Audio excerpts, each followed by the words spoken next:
এক পর্যায়ে সংগঠনের পরিচালক শ্যামল চক্রবর্তী তার বক্তব্যে আইন করে বাংলাদেশে গরু জবাই বা গোহত্যা বন্ধের সুপারিশ করেন। আমরা বাংলাদেশ গভর্নমেন্টকে অনুরোধ করব, আমরা হিন্দুরা গৌকে মাথা হিসেবে শ্রদ্ধা করি। বাংলাদেশে যেন আইন হয়, সম্রাট আওরঙ্গজেবের আমলে আইন ছিল, সেই আইনের পুনরাবৃত্তি হোক, যে গোহত্যা করা যাবে না। বাংলাদেশ সরকারকে বিনীত প্রার্থনা করব যে গোহত্যা বন্ধের আইন করা। মাই মাইন্ড, আমরা সত্য থেকে দূরে সরে যাই। আমরা যখন তাকে পূজা করা শুরু করি, তাকে দেবতার সাথে আর নামাইতে চাই না। 1972 সনেই সাম্প্রদায়িকতা শুরু হয়েছে। বাংলাদেশ সরকার প্রথম কালীবাড়ি, রমনা কালীবাড়ি দখলের মাধ্যমে,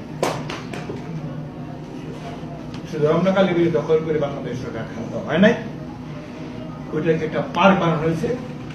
কলকাতা সাম্প্রদায়িক দাঙ্গার মহাধিনায়ক সোহরাওয়ার্দী নাম, সত্য থেকে আমরা সরে যেতে পারবো না। তার পরবর্তীতে সমস্ত জিনিসগুলি আরেকটা হয়েছে কি, আমরা সবাই স্লোগান দিছি বাঙালি জাতির পিতা শেখ মুজিবুর রহমান, বঙ্গবন্ধু শেখ মুজিবুর রহমান। ইয়েস, বাঙালি জাতির পিতা। বাংলাদেশে শুধু বাঙালি থাকে না, বাংলাদেশে চাকমা থাকে, বাংলাদেশে গারো থাকে, বাংলাদেশে কুকি থাকে, বাংলাদেশে হাজং থাকে, বাংলাদেশে আরো ক্ষুদ্র ক্ষুদ্র জাতিসত্তা আছে। তাহলে তাহারা বাঙালি হবে কি করে? বঙ্গবন্ধুর এক উক্তি ক্ষুদ্র জাতিসত্তাগুলিকে পিছনে ফেলে দিছে, কে তোমরাও বাঙালি হয়ে যাও। আমি বাংলাদেশ ছাত্রলীগের ঢাকা বিশ্ববিদ্যালয়ের নির্বাচিত সাধারণ সম্পাদক ছিলাম।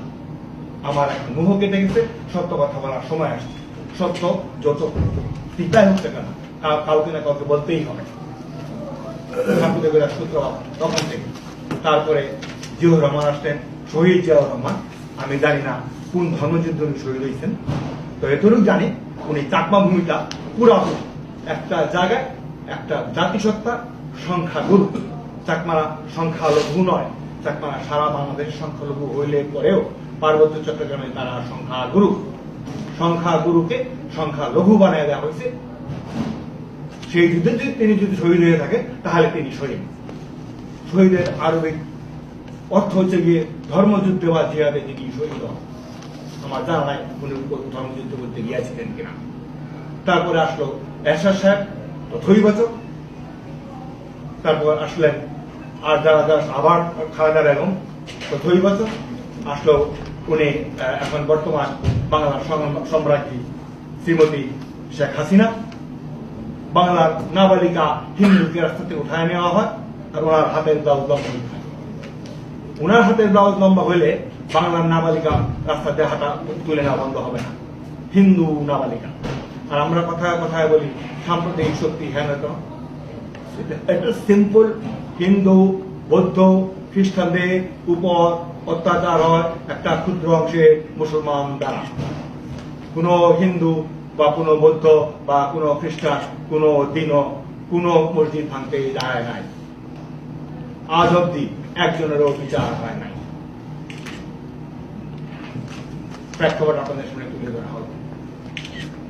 এ সময় বর্তমানে বাংলাদেশের স্বাধীন সাংবাদিকতার বাধা এবং সরকারের রক্তচক্ষুর কারণে মাঠ পর্যায়ে সংখ্যালঘু হামলার চিত্রগুলো সঠিকভাবে গণমাধ্যমে আসছে না বলেও অভিযোগ করেন নেতারা।